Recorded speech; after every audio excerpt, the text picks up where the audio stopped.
Dalam nama Tuhan Yesus, Juru Selamat kami. Haleluya. Amin.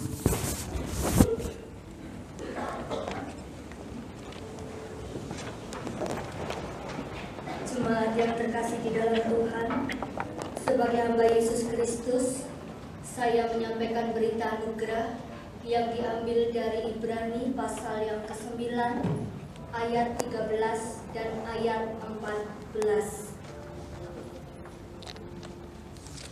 Sebab jika darah domba jantan dan darah lembu jantan dan percikan abu lembu muda menguduskan mereka yang najis sehingga mereka disucikan secara lahiriah, betapa lebihnya darah Kristus yang oleh Roh yang kekal telah mempersembahkan dirinya sendiri kepada Allah sebagai persembahan yang tak bercacat, akan menyucikan hati nurani kita dari perbuatan-perbuatan yang sia-sia, supaya kita dapat beribadah kepada Allah yang hidup. Demikianlah berita anugerah dari Tuhan. Mari kita bersiap untuk mendengarkan sabda Tuhan dengan menyanyikan 2 buah lagu. Mengikut Yesus keputusanku dan Yesus kawan yang sejati.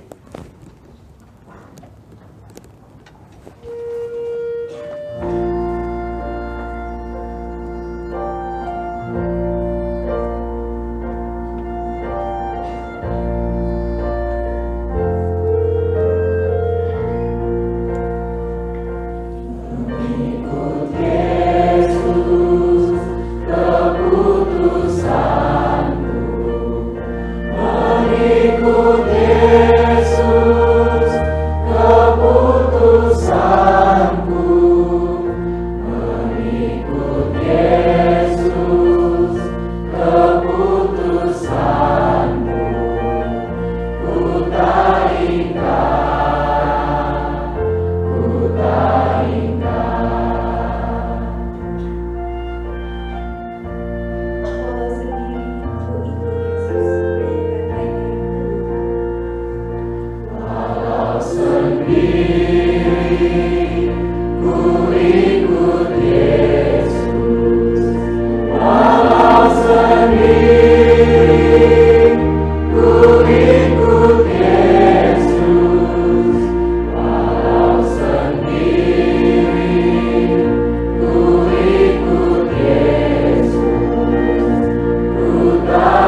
Mari kita bersatu di dalam doa. Segala puji syukur hanya bagi-Mu ya Tuhan, karena Engkau adalah Allah yang layak kami puji dan layak kami sembah. Kami bersyukur di tengah kehidupan dunia yang tidak mudah untuk kami jalani, kami memiliki seorang sobat yang setia. Bahkan dalam kelemahan kami, di tengah titik lemah kami, Engkau tetap menjadi sobat yang setia.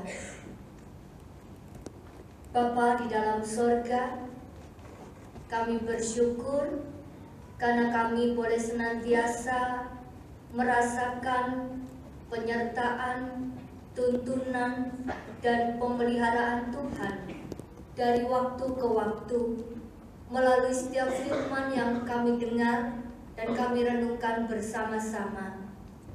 Oleh karena itu ya Allah, pada malam hari ini kami siap untuk mendengarkan firman-Mu. Tolong setiap kami Tuhan dengan Roh Kudus-Mu, agar kami dimampukan untuk boleh mendengar, merenungkannya, dan lebih dari itu melakukannya dalam kehidupan kami hari lepas hari. Kami percaya firman yang akan kami dengar tidak hanya sekedar menjadi kekuatan, penghiburan untuk kami boleh kembali melangkah, melanjutkan kehidupan kami, tetapi firman itu juga yang akan mengubahkan kami agar kami boleh menjadi semakin lebih baik lagi di hadapan Tuhan dan bagi sesama kami. Tuhan Yesus berkati hamba-Mu ini di dalam keterbatasan dan kelemahannya. Kami mohon pertolongan-Mu, kami memohon penyertaan-Mu. Biarlah setiap hal yang akan dikatakan hanya seturut dengan kehendak Tuhan saja. Di dalam nama Tuhan Yesus Kristus, Tuhan dan Juru Selamat kami yang hidup, kami berdoa dan kami memohon.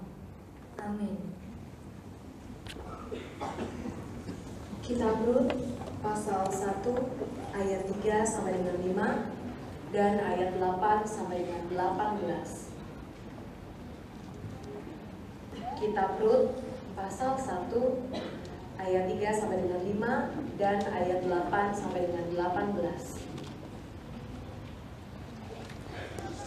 Kemudian matilah Elimelek suami Naomi, sehingga perempuan itu tertinggal dengan kedua anaknya. Keduanya mengambil perempuan Moab, yang pertama bernama Orpa, yang kedua bernama Rut, dan mereka diam di situ kira-kira 10 tahun lamanya.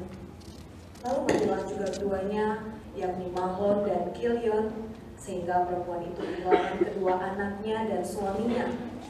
Ayat 8, berkatalah Naomi kepada kedua menantunya itu, pergilah, pulanglah masing-masing ke rumah ibunya. Tuhan kiranya menunjukkan kasih-Nya kepadamu, seperti yang kamu tunjukkan kepada orang-orang yang telah mati itu dan kepadaku. Kiranya atas karunia Tuhan, kamu mendapat tempat perlindungan masing-masing di rumah suaminya. Lalu diciumnyalah mereka, tetapi mereka menangis dengan suara keras dan berkata kepadanya, tidak, kami ikut dengan engkau pulang kepada bangsamu. Tetapi Naomi berkata, pulanglah anak-anakku, mengapakah kamu turun dengan aku? Bukankah tidak akan ada lagi anak laki-laki yang kulahirkan untuk dijadikan suamimu nanti? Pulanglah anak-anakku, pergilah, sebab sudah terlalu tua aku untuk bersuami. Seandainya pikirku ada harapan bagiku, dan sekalipun malam ini aku bersuami, bahkan sekalipun aku masih melahirkan anak laki-laki, masakan kamu menanti sampai mereka dewasa? Masakan karena itu kamu harus menahan diri dan tidak bersuami? Janganlah kiranya demikian, anak-anakku. Bukankah jauh lebih pahit yang aku alami daripada kamu, sebab tangan Tuhan teracung kepada aku? Menangis pula mereka dengan suara keras, lalu Orpa mencium mertuanya itu minta diri, tetapi Rut tetap berpaut padanya. Berkatalah Naomi, telah pulang iparmu kepada bangsanya dan kepada para allahnya. Pulanglah mengikuti iparmu itu. Tetapi kata Rut, janganlah desak aku meninggalkan engkau dan pulang dengan tidak mengikuti engkau. Sebab kemana engkau pergi, ke situ jugalah aku pergi. Dan di mana engkau bermalam, di situ jugalah aku bermalam. Bangsamulah bangsaku dan Allahmulah Allahku. Di mana engkau mati, aku pun mati di sana, dan di sanalah aku dikuburkan. Beginilah kiranya Tuhan menghukum aku, bahkan lebih lagi daripada itu, jikalau sesuatu apapun memisahkan aku dari engkau selain daripada maut. Ketika Naomi melihat bahwa Rut bersikeras untuk bersama-sama dengan dia, berhentilah dia berkata-kata kepadanya. Demikian sabda Tuhan.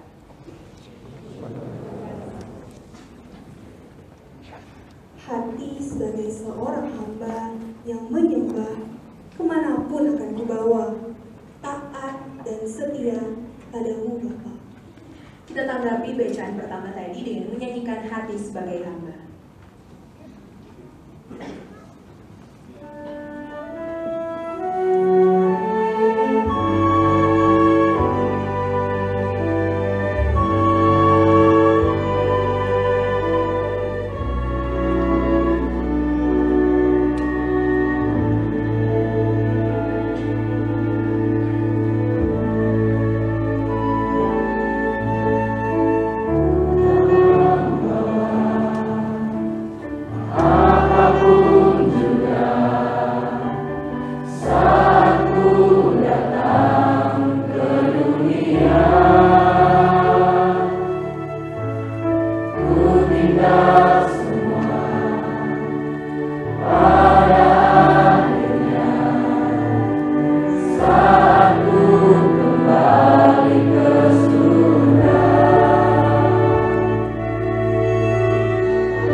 Aku datang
Markus pasal 12 ayat 38 sampai dengan 44. Dalam pengajarannya, Yesus berkata, "Hati-hatilah terhadap ahli-ahli Taurat yang suka berjalan-jalan memakai jubah panjang dan suka menerima penghormatan di pasar, yang suka duduk di tempat terdepan di rumah ibadat dan di tempat terhormat dalam perjamuan, yang menelan rumah janda-janda, sedang mereka mengelabui mata orang dengan doa yang panjang-panjang. Mereka ini pasti akan menerima hukuman yang lebih berat." Pada suatu kali, Yesus duduk menghadapi peti persembahan dan memperhatikan bagaimana orang banyak memasukkan uang ke dalam peti itu. Banyak orang kaya memberi jumlah yang besar. Lalu datanglah seorang janda yang miskin, dan ia memasukkan 2 peser, yaitu 1 duit. Maka dipanggilnya murid-muridnya dan berkata kepada mereka, "Aku berkata kepadamu, sesungguhnya janda miskin ini memberi lebih banyak daripada semua orang yang memasukkan uang ke dalam peti persembahan. Sebab mereka semua memberi dari kelimpahannya, tetapi janda ini memberi dari kekurangannya, semua yang ada padanya, yaitu seluruh nafkahnya." Demikianlah Injil Yesus Kristus. Berbahagialah orang yang mendengarkan firman Tuhan dan tekun melaksanakannya. Haleluya. Haleluya. Haleluya. Haleluya.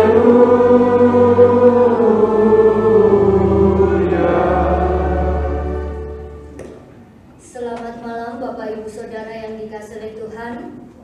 Shalom. Juga untuk Bapak Ibu Saudara yang tidak berada di ruang inti, ruang ibadah. Selamat malam semuanya. Saudaraku yang dikasihi oleh Tuhan, hari ini kita akan kembali melihat dan kembali belajar bahwa ternyata Tuhan berkenan terhadap kaum yang lemah. Suatu hari ada seorang anak kecil yang tidak terurus. Bahkan anak ini berkesan seperti anak gelandangan. Dia sangat kelaparan dengan kondisi yang belum makan, dan dia memutuskan, dia memberanikan diri untuk mengetok pintu sebuah rumah yang ada di depannya, karena dia sudah tidak kuat lagi untuk melanjutkan perjalanannya. Tujuan dari dia mengetok pintu itu adalah untuk meminta sekedar makanan dan sekedar minuman. Ketika pintu itu diketuk dengan suara yang lemah, seorang wanita muda keluar dari rumah itu dan dia segera melihat kondisi anak itu. Perempuan ini tahu dengan betul bahwa anak kecil ini dalam kondisi kedinginan dan kelaparan, membutuhkan makanan dan minuman. Anak ini sudah sampai tidak mampu untuk mengeluarkan kata-kata karena tidak ada lagi daya di dalam tubuhnya. Sehingga dengan sigap perempuan itu membawa anak kecil itu masuk ke dalam, lalu kemudian dia membuatkan setangkap roti dan kemudian membuatkan segelas susu hangat. Saudaraku, apa yang terjadi kemudian? 30 tahun kemudian, ada seorang wanita tua yang sakit-sakitan dan tidak memiliki uang untuk berobat. Tetapi saat itu dia memutuskan dengan kenekatannya, dia mendatangi sebuah rumah sakit untuk berobat. Dan ketika dia berobat, dia berkonsultasi dengan dokternya. Disitulah si nenek ini menanyakan demikian, kira-kira untuk biaya pengobatannya ini habis berapa? Karena dia harus berhitung dengan uang yang dia bawa, tentunya uang yang sangat terbatas. Tapi tahukah saudara, dokter muda ini kemudian mengatakan kepada nenek itu, "Nek, semua telah lunas, dibayar dengan segelas susu dan setangkap roti. Saudaraku, ini sebuah kisah yang mungkin sangat jarang terjadi di dalam kehidupan kita. Apa yang bisa kita pelajari? Tidak semua orang mempunyai ukuran memberi di dalam kehidupannya. Jadi kalau kita menemui atau kita menjumpai orang yang mengukur hidupnya dengan memberi, maka itu sangat luar biasa. Hari ini ada begitu banyak orang tidak mengukur hidupnya dengan memberi, tetapi sebaliknya, bagaimana aku dapat menerima? Atau kalau tidak, sebaliknya demikian. Apa yang terjadi? Dunia hari ini menawarkan begitu banyak hal. Oleh karena itu seringkali hidup kita itu diukur dengan kita sudah punya ini atau belum, kita sudah punya itu atau belum. Sehingga ketika kita belum punya ini dan punya itu, kita lebih cenderung mementingkan diri kita sendiri, memenuhi segala apa yang kita inginkan, sehingga kita cenderung menahan daripada kita berbagi atau memberi. Ini situasi yang terjadi dalam kehidupan kita. Oleh karena itu, memberi tanpa pamrih. Tanpa pamrih itu berarti didasari dengan kasih, ketulusan, penyangkalan diri, dan juga pengorbanan. Itu semakin langka, saudara. Kalau kita melihat hal ini, maka kita belajar luar biasa. Firman Tuhan hari ini menegur kita, mengingatkan saudara dan saya. Injil Markus yang kita baca pada malam hari ini mengajarkan kita banyak hal.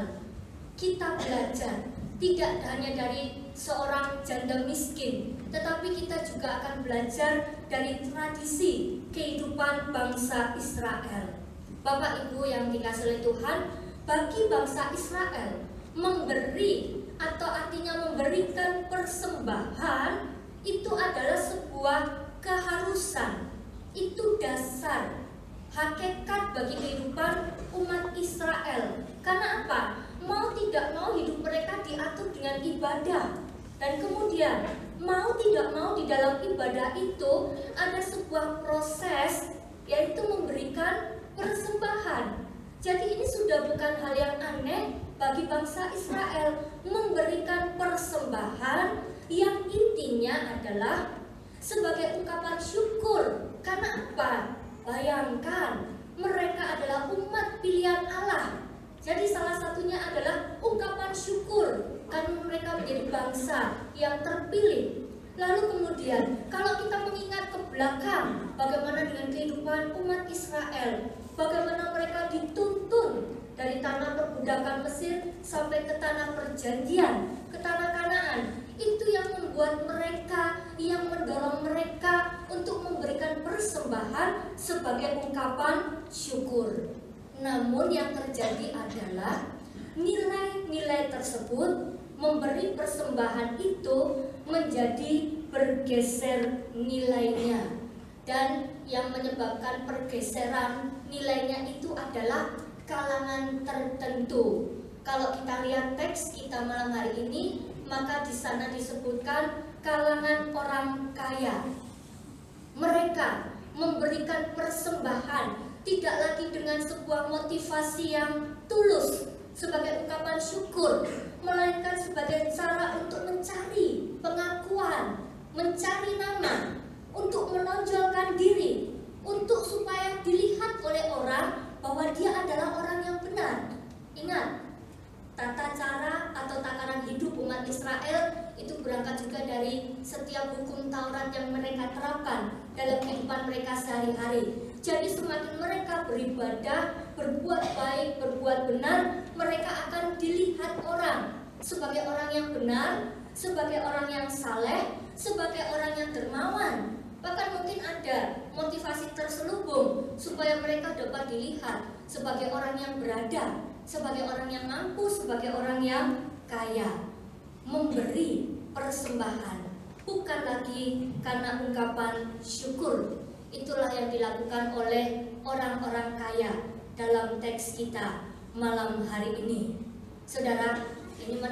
kita akan melihat bagaimana cara pikir kita, cara pandang kita, dan cara pandang Tuhan, saudara. Saya akan tunjukkan gambar yang pertama.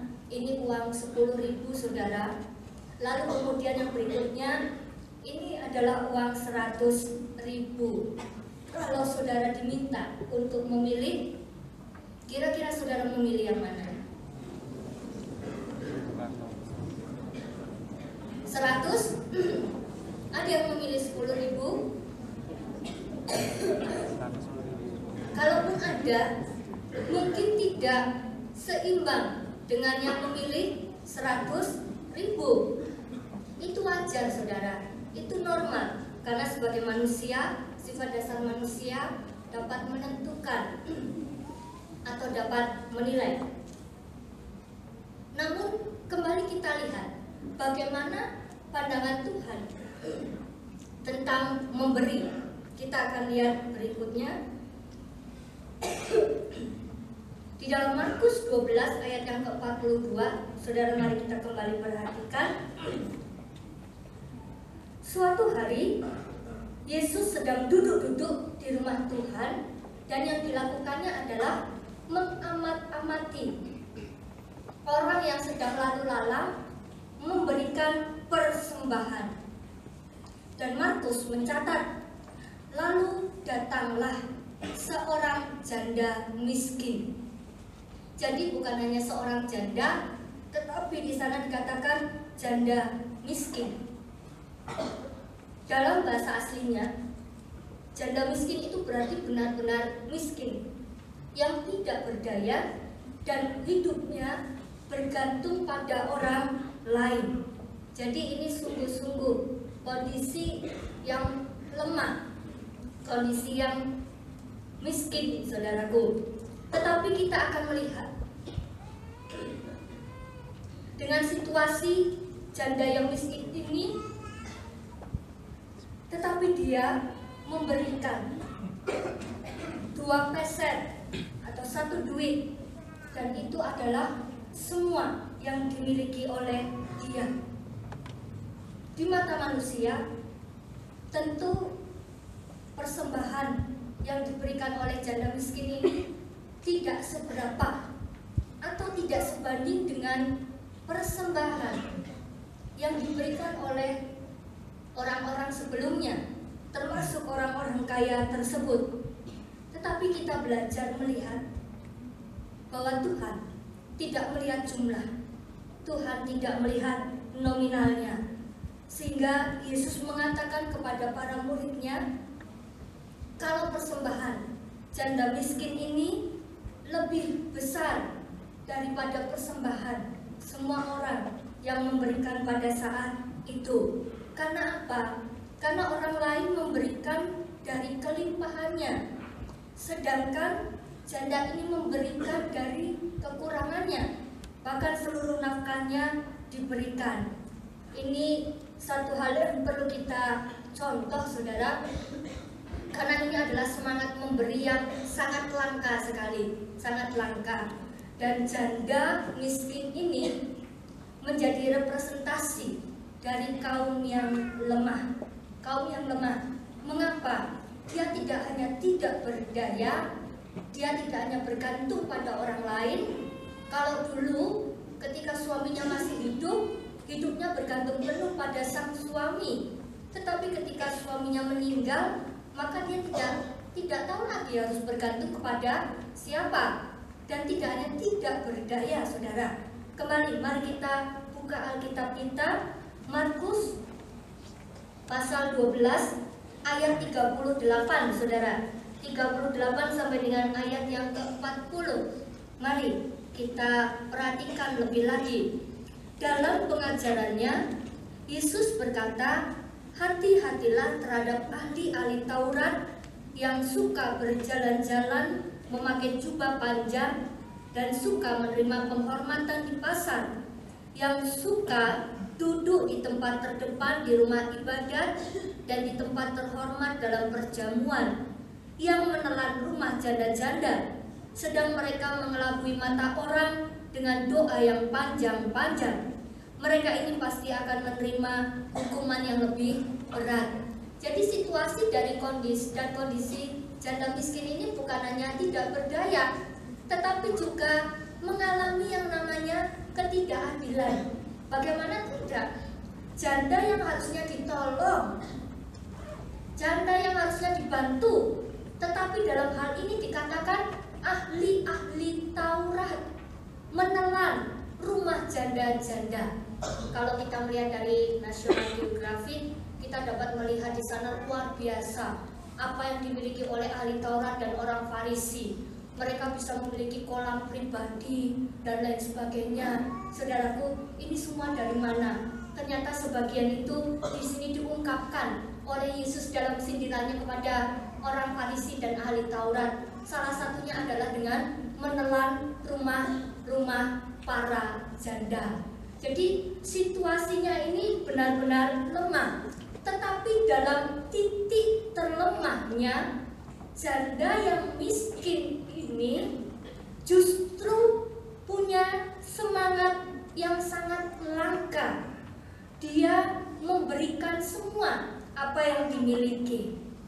Saudara, terkadang dalam kehidupan kita sering berpikir untuk memberi, bahkan untuk memberi yang terbaik. Mengapa? Karena inilah yang sering kita pikirkan. Kita memikirkan untung dan rugi. Ketika kita memberi, maka kita akan berpikir kita akan untung atau kita akan rugi. Namun hari ini, saudara dan saya diajak untuk belajar dari seorang janda miskin ini. Dia tidak hanya memberi dari kasihnya, memberi di dalam ketulusan pengorbanan, tetapi juga dia memberi dalam iman percayanya. Jangan berhitung pada Tuhan, karena Tuhan melihat semua yang kita lakukan, melihat semua yang kita bahkan berikan. Bapak Ibu yang terkasih dalam Tuhan, ada sesuatu yang akan terjadi ketika kita memberi yang terbaik di dalam ketulusan dan di dalam kasih. Karena itu apa? Kita sedang menjadi berkat dan tentunya Tuhan akan memberkati kehidupan kita. Lalu kemudian kita akan melihat kaum lemah. Representasi yang kita baca dari Alkitab kita pada malam hari ini menunjukkan kepada mereka yang lemah secara sosial, lemah secara ekonomi. Tetapi hari ini kita dapat melihat bahwa kaum yang lemah itu begitu banyak sekali. Coba sekarang kita perhatikan sekitar kita, atau mungkin bahkan itu anggota keluarga kita yang merasa sebagai kaum yang lemah, sebagai kaum yang tidak berdaya. Seberapa banyak dari antara kita yang hadir saat ini mempedulikan orang tua kita yang sudah tidak bisa kemana-mana, hanya di rumah, ataupun kalau mau kemana-mana mereka sangat bergantung pada anak, menantu, atau pada cucunya. Saudara, kadang kita juga harus berusaha untuk memahami bagaimana perasaan mereka. Namun yang saya mau katakan adalah sebagai orang yang lemah dengan keterbatasan fisik karena degenerasi, maka sebenarnya Tuhan mampu memakai orang-orang semacam ini untuk hal-hal yang luar biasa. Sekalipun manusia melihat kelemahan fisiknya, tetapi orang tua dapat berdoa untuk anak cucunya, saudaraku. Kita dapat melihat banyak hal. Lalu kemudian, saudaraku, bagi yang sedang bergumul dengan sakit dalam kondisi kelemahan tubuh, bagaimana kita dapat melihat bahwa orang semacam ini pun berkenan di hadapan Tuhan. Tuhan rindu untuk memakai mereka menjadi alat kesaksiannya. Banyak yang bisa kita lakukan. Memberi itu sangat luas. Misalnya, ketika kita melihat ada orang lain yang sedang berduka, lalu kemudian kita datang ke tempatnya, kita mendoakan, kita menghibur, kita memberi kekuatan, atau mungkin kita tidak bisa datang karena keterbatasan kita, tetapi kita menelepon dia, maka sebenarnya ada sesuatu yang sedang kita berikan untuk dia. Yang kita berikan mungkin bukan uang yang banyak, bukan materi, tetapi yang kita berikan adalah waktu kita untuk memberikan perhatian kepada yang bersangkutan. Dan saudara, pernahkah kita sadari banyak hal-hal kecil yang bisa kita lakukan di dalam keterbatasan kita? Misal, ketika saudara melihat ada seorang tua yang jalan sudah terlalu sulit, mengangkat barang terlalu berat, apa yang kita lakukan, saudara? Ketika kita dengan tulus dalam kasih, walaupun yang kita lakukan sangat kecil, menuntun, menggandengnya, atau menawarkan untuk membawakan barangnya, maka sebenarnya kita sedang memberikan sesuatu. Kita sedang memberikan kasih kita sedang memberikan tenaga kita. Bahkan ketika ada orang yang menyakiti kita, lalu kemudian kita memberikan pengampunan, maka sebenarnya kita sedang memberikan sesuatu, saudara. Dan bahkan di dalam peribadahan kita, ketika kita ke gereja, lalu kemudian kita memberikan persembahan melalui kolekte kita, maka kita sedang belajar untuk memberikan materi yang Tuhan percayakan dalam kehidupan kita. Ingat, mungkin yang kita berikan tidak besar karena keterbatasan kita, karena kelemahan kita. Mungkin kita tidak punya harta yang melimpah, tetapi kita masih punya waktu, kita masih punya pemikiran, kita masih punya tenaga yang bisa kita berikan bagi orang lain, sekalipun diri kita sendiri memiliki keterbatasan. Bapak Ibu yang terkasih dalam Tuhan, hari ini, malam ini pun kita belajar bahwa bagi Tuhan, memberi itu bukan hanya sekedar berapa banyaknya. Memberi itu bukan apa wujudnya, tetapi ketika kita memberi, persoalannya adalah bagaimana kita memberikannya. Apakah kita memberi dengan tulus, kita memberi dengan kasih, penyangkalan diri dan pengorbanan? Lihat, belajar dari janda miskin ini. Apa yang diberikan, apa yang dipersembahkan ini adalah contoh pemberian dengan totalitas. Saya tidak membayangkan apa yang ada di dalam pemikiran janda ini ketika dia memutuskan 2 peser, 1 duit yang dia miliki dia berikan semuanya. Ini sama saja dengan mempertaruhkan dirinya. Setelah itu dia mau makan apa? Setelah itu dia mau hidup bagaimana? Tetapi dengan iman percayanya, dia memberikan 2 peser 1 duit itu sembari secara tidak langsung dia menyerahkan dirinya, mempersembahkan dirinya, memberikan dirinya kepada Tuhan. Jadi apa yang diberikannya ini adalah sebuah totalitas. Saudaraku, kita juga akan belajar untuk melihat memberi juga bukan soal ada atau tidak. Kadang kita menunggu ada, saudara. Memberi juga bukan persoalan mampu atau tidak, tetapi memberi itu persoalan mau atau tidak. Firman Tuhan dengan jelas sekali mengingatkan pada saudara dan saya. Seringkali kita berhitung dengan Tuhan ketika kita harus memberi, sedangkan kita sadar bahwa apa yang kita bawa, apa yang kita berikan itu tidak bisa dibandingkan dengan apa yang sudah Tuhan berikan dalam kehidupan kita. Saudara, kembali ingat berita anugerah kita pada malam hari ini, apa yang diberikan oleh Tuhan, persembahan yang tidak bercacat di hadapan Allah. Persembahan itu adalah dirinya. Dia memberikan dirinya untuk saudara dan saya. Dan malam hari ini kita belajar, kalau Tuhan saja sudah memberikan teladan, memberikan dirinya, saudaraku, maka malam hari ini kita juga harus belajar memberikan yang terbaik dari yang kita miliki. Tuhan tidak hanya memberikan materi kepada saudara dan saya, tetapi Tuhan mengaruniakan kehidupan untuk kita di dunia ini. Oleh karena itu, berikanlah semua yang kita miliki untuk Tuhan dan juga untuk sesama. Mungkin yang kita berikan tidak seberapa, saudara. Yang kita berikan tidak besar, tetapi seberapapun itu, seperti apapun wujudnya, kalau kita berikan dalam ketulusan, maka itu menyenangkan hati Tuhan.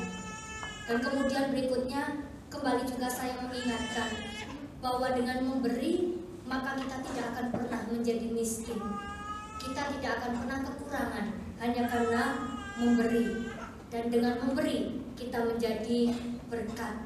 Bapak Ibu yang terkasih dalam Tuhan, mari renungkan berapa banyak materi yang kita miliki, segala hal yang kita miliki untuk keperluan pribadi kita, dan seberapa banyak hal yang kita miliki, bahkan materi itu kita pergunakan untuk Tuhan, untuk sesama, untuk gereja. Mungkin hari ini masih timpang saudara, tetapi mari kita terus belajar memberikan yang terbaik untuk Tuhan. Ada begitu banyak orang miskin, ada begitu banyak orang lemah di dunia ini, tetapi justru merekalah yang punya kekayaan hati untuk memberi dan berbagi. Mari kita belajar dari mereka, dan kita akan melihat bahwa dalam kekurangan, dalam kelemahan kita, Tuhan berkenan memakai kita menjadi berkat. Dan kita akan melihat ada keajaiban ketika kita mau belajar untuk memberi. Amin. Tuhan memberkati. Mari kita bersatu di dalam satu doa.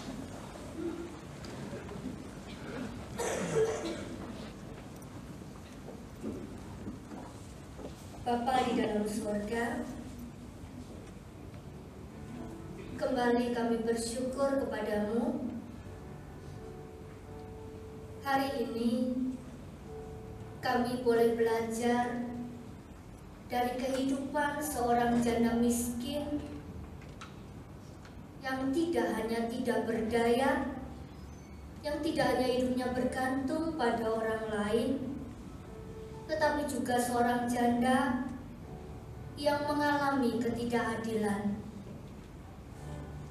Tuhan Yesus, sungguh kami belajar bahwa di tengah situasi yang begitu sulit itu, janda miskin ini menjadi contoh bagi kami, karena dia memberikan yang terbaik untuk Tuhan. Semua yang diberikan ada di dalam totalitas kehidupannya. Luar biasa Tuhan. Di dalam kasih, di dalam ketulusan, di dalam pengorbanan, bahkan dalam iman percayanya, janda miskin ini sungguh menunjukkan kepada kami semua bahwa Tuhan melihat setiap tujuan dari pemberian kami. Ampuni kami ya Tuhan, ketika motivasi kami dalam memberi salah.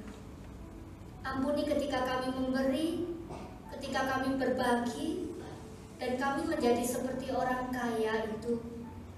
Ketika tujuan kami adalah untuk mencari pengakuan, mencari nama, supaya orang melihat kami baik, supaya orang melihat kami benar.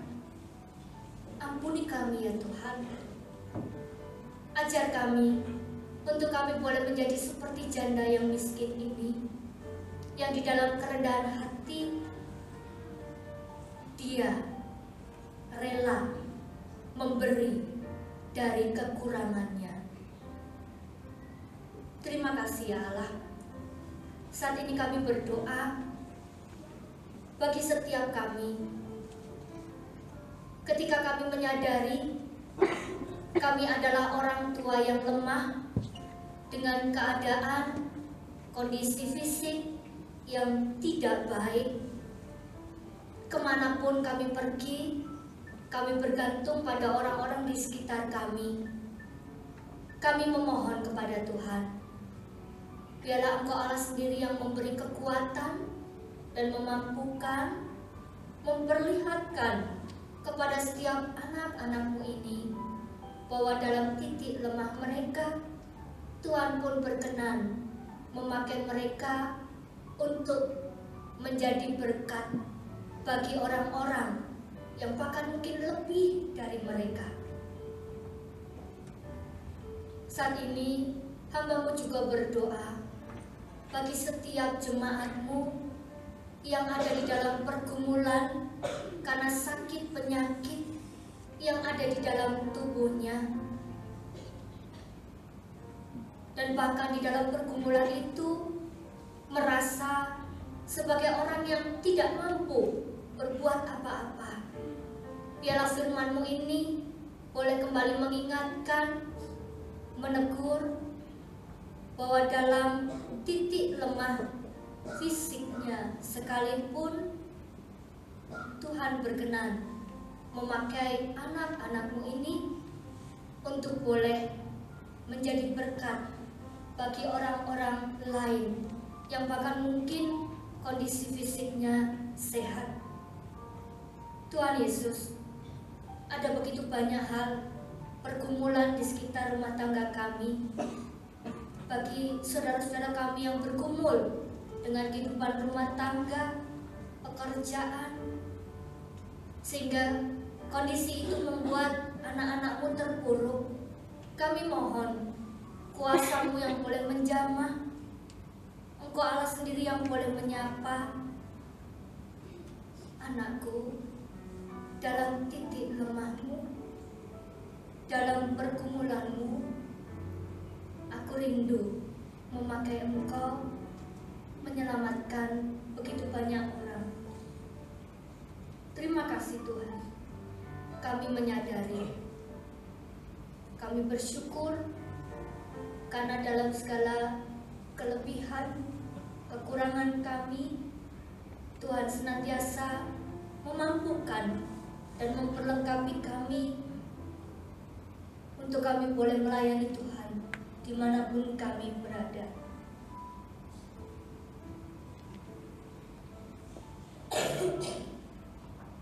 Terima kasih Tuhan, di dalam nama-Mu kami berdoa dan kami bersyukur.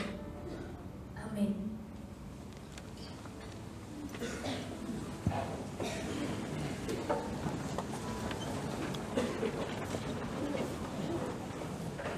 Bapak, Ibu, dan saudara terkasih, marilah kita memperbarui iman percaya kita dengan bersama-sama kita menyatakan pengakuan imam rasuli kita demikian. Aku percaya kepada Allah, Bapa yang Maha Kuasa, Khalik langit dan bumi, dan kepada Yesus Kristus, Anaknya yang tunggal Tuhan kita, yang dikandung dari Roh Kudus, lahir dari anak darah Maria, yang menderita sengsara di bawah pemerintahan Pontius Pilatus, disalibkan, mati dan dikuburkan, turun ke dalam kerajaan maut. Pada hari yang ketiga, bangkit pula dari antara orang mati, naik ke surga, duduk di sebelah kanan Allah, Bapa yang Maha Kuasa, dan dari sana Dia akan datang untuk menghakimi orang yang hidup dan yang mati. Aku percaya pada Roh Kudus, gereja yang kudus dan am, persekutuan orang kudus, pengampunan dosa, kebangkitan orang mati, dan hidup yang kekal. Amin.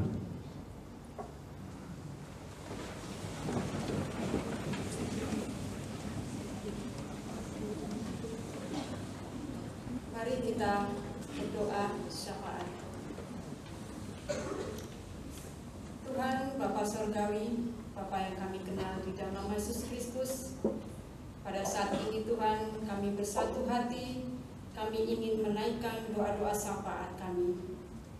Tuhan, pada kesempatan malam hari ini kami secara khusus berdoa untuk kegiatan gereja GKI Kejayan yang akan diadakan di dalam seminggu ini Tuhan. Secara khusus kami juga berdoa untuk persiapan dan pelaksanaan acara sosialisasi Pilkada Kabupaten Sleman yang akan diselenggarakan pada tanggal 9 November 2015 di GKI Kejayan.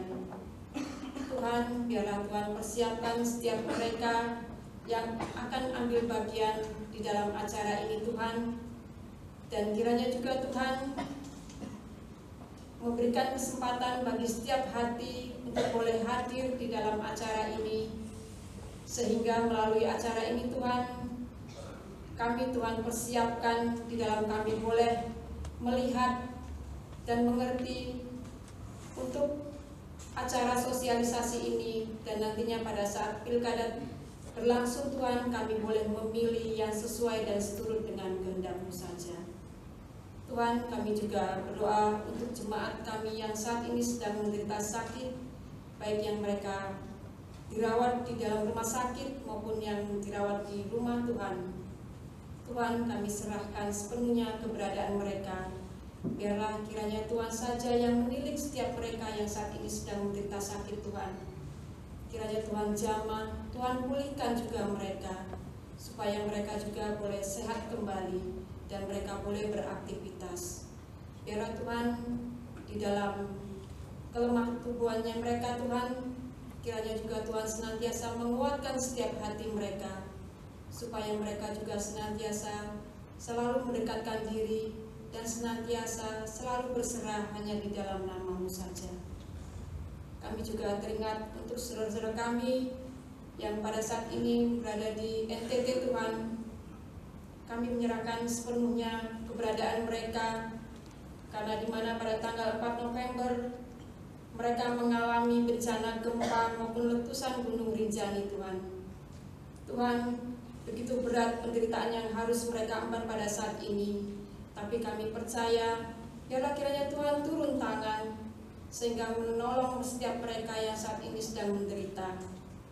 Biarlah Tuhan, Engkau kuatkan juga hati mereka, supaya mereka juga senantiasa selalu mengandalkan Tuhan.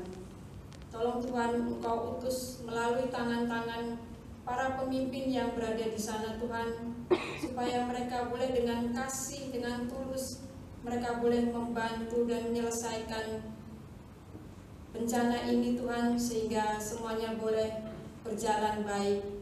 Dan biarlah Tuhan, penderitaan ini tidak berkepanjangan, dan setiap warga yang di sana, Tuhan, mereka merasa dilindungi, mereka merasa dikasihi. Tuhan, inilah doa-doa yang boleh kami panjatkan di dalam anak-Mu yang tunggal, Tuhan kami Yesus Kristus, kami berdoa. Amin. Kini tiba saatnya bagi kita untuk kita boleh mengungkapkan ucapan syukur kita melalui persembahan.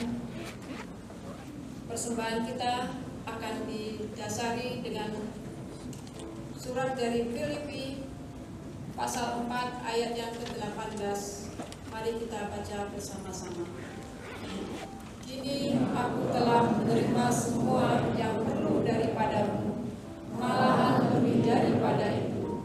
Aku berkelimpahan karena aku telah menerima kirimanmu dari Epafroditus, suatu persembahan yang harum, suatu korban yang disukai dan yang berkenan kepada Allah. Kita iringi pengumpulan persembahan kita dengan nyanyian pelengkap hidup jemaat 265, bukan karena upahmu.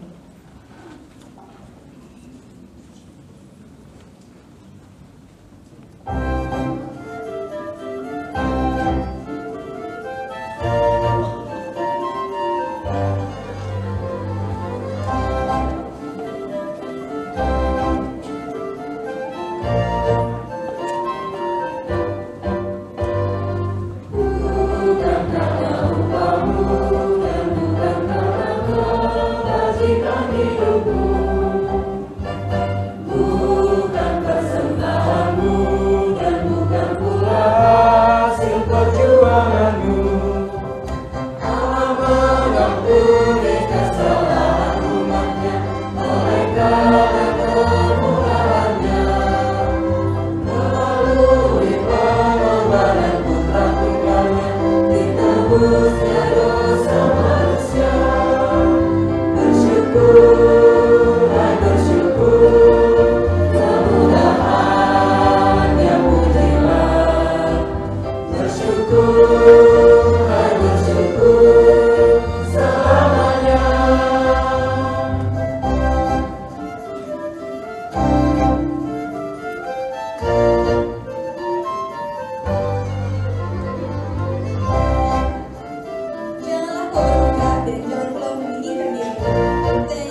Bapak Ibu Saudara yang terkasih, mari kita bersatu dalam doa.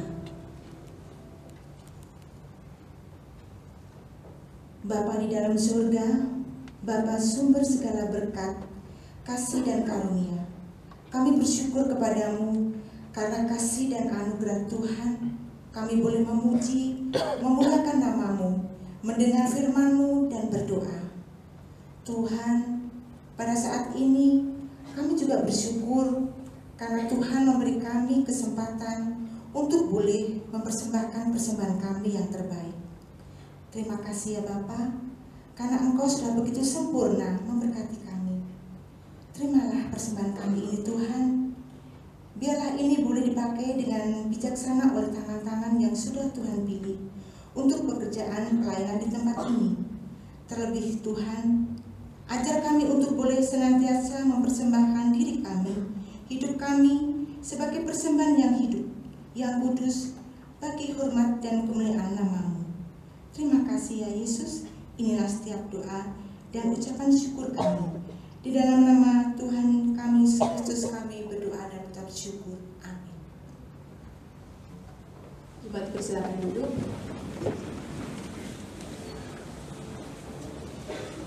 Saudara dalam sukacita Kristus, apakah saat ini ada yang baru pertama kali mengikuti ibadah impresif? Mohon berdiri sejenak.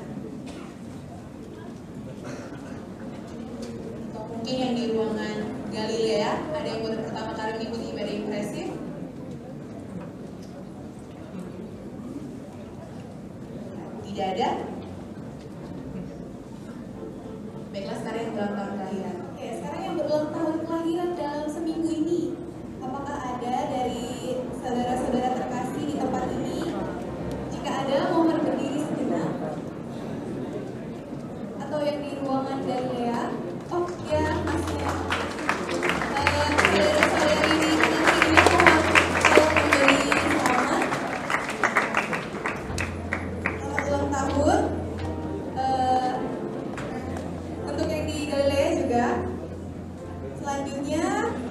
dulu duduk ya. Yang berulang tahun pernikahan dalam seminggu ini. Jika ada, dimohon untuk bangkit berdiri. Juga yang di Roman Galilea. Baiklah, untuk menyambut teman-teman kita yang berulang tahun dan saudara-saudari terkasih, kita akan menyanyi bersama-sama Happy Birthday.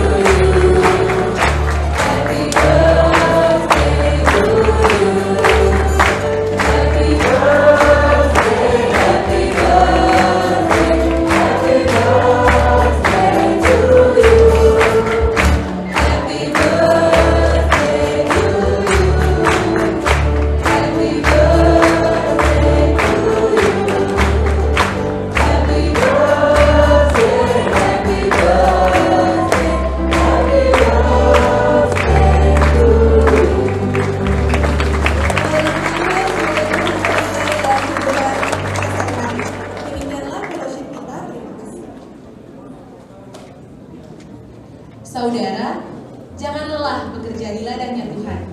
Tuhan, kami tidak lelah bekerja di ladang-Mu. Dengan berdiri, mari kita akhiri ibadah kali ini dengan menyanyikan Jangan Lelah.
serta terimalah berkat dari Tuhan. Tuhan memberkati engkau dan melindungi engkau. Tuhan menyinari engkau dengan wajah-Nya dan memberi engkau kasih karunia. Tuhan menghadapkan wajah-Nya kepadamu dan memberi engkau damai sejahtera. Haleluya. Amin.